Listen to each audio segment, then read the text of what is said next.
When you see successful people on YouTube or businesses that have been successful, there's something lurking beneath the surface that has made them that way that you don't often see because we never go back and realize it. And in this video, I'm going to share exactly that experience that I had and how important it was for me to make this realization so that we could continue to improve and grow our business, because I honestly think this has made all the difference. And it doesn't just apply to business, it applies to life or projects or anything that you're trying to get accomplished in your business or your life. If you don't have this key element, you're not going to achieve the success that you could. And I wish I understood this habit in the beginning, because it's actually a mental habit that when you take this habit and form it and use this as your lens and worldview on everything you're trying to achieve, it makes all the difference in the world.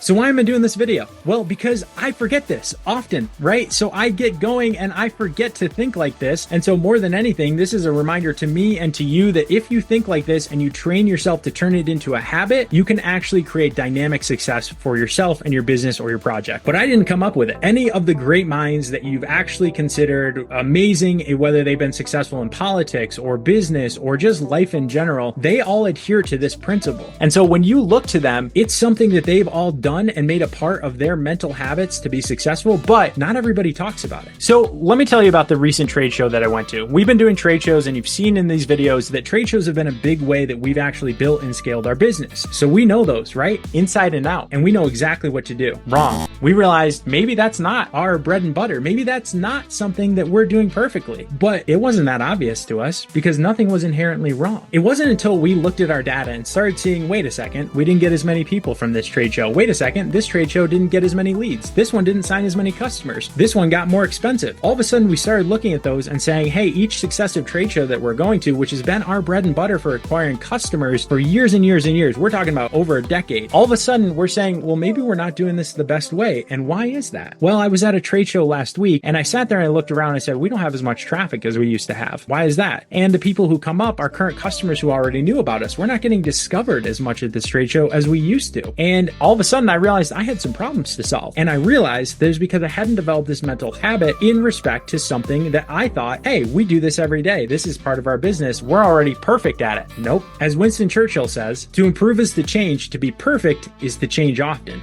We were far from changing often and thus not even close to perfect. So the biggest challenge here was to say, okay, how do we improve our trade shows? But not even that. My personal thought was, why are we even in this situation where we're not doing or maximizing our trade shows in the first place? And then I realized it's this habit of continuous improvement that people have developed mentally when they look at anything that they're doing. So anything that you do on a repeat basis that helps grow your business, whether that's marketing flyers or whether that's trade shows, you have to have an eye for how it can be better. And that's the question you always need to ask yourself about everything that you're doing. All of a sudden, your processes or operations get screwed up. All of a sudden, your marketing's not as effective. All of a sudden, your sales team isn't closing as many deals. All of a sudden, you're not as profitable as you once were. Why is that? Well, when you let things that are the status quo, which is totally human, just keep continuing on as they are, they'll just yield the results for where they're at. But here's the thing, the rest of the world changes, and that may advantage or disadvantage the thing that you're doing. So the mental habit that you have to cultivate is that critical lens, not in a negative way, but just in a way to say, how can we get better? Acknowledge where you've already been and the success you've already achieved with something. That's great. Celebrate it. But at the same time, say, what can we do differently? Because as I started thinking about and looking at our trade show, I started realizing a few things. If we want more traffic, we don't have a traffic driver. There's no promotional product. There's no spin wheel. There's no game. There's no reason or incentive. There's no raffle or prize to get people to our booth. That's how you get traffic, a traffic driver. When I looked at our marketing materials, we didn't have an upsell or cross-sell or any information on our new things that stood out. We just had them listed in our program prospectus. So now it's like, well, why aren't we calling attention to people for this brand new thing? We need a signage in our booth that calls people to this brand new thing. Each of these things makes a big difference. And as I went through a list, I thought, here's a little bit of a step of improvement that we can have. And if I had been thinking that way the whole time, if that had been my mental habit, to every time I went to a trade show, say, how can the next one be even better? And what can I do to implement that? We'd be 10x where we are today, because that's this big secret, is changes don't happen because you all of a sudden go in and bulldoze everything and rebuild a mansion where cottage sat. No, they happen because slowly but surely over time, you have this process of continuous improvement because you look at things and keep thinking, how can this be better? And the result at the end of the day is a really strong, well-rounded oriented business where everything is in a continuous cycle of improvement. If you like this video, hit that subscribe, hit that like. We're talking about ways to grow your business, create visibility, use AI tools, and all the cool stuff that small business owners need to know to continue to grow their business. Thanks for joining me. Hit that like. We'll catch you in the next video.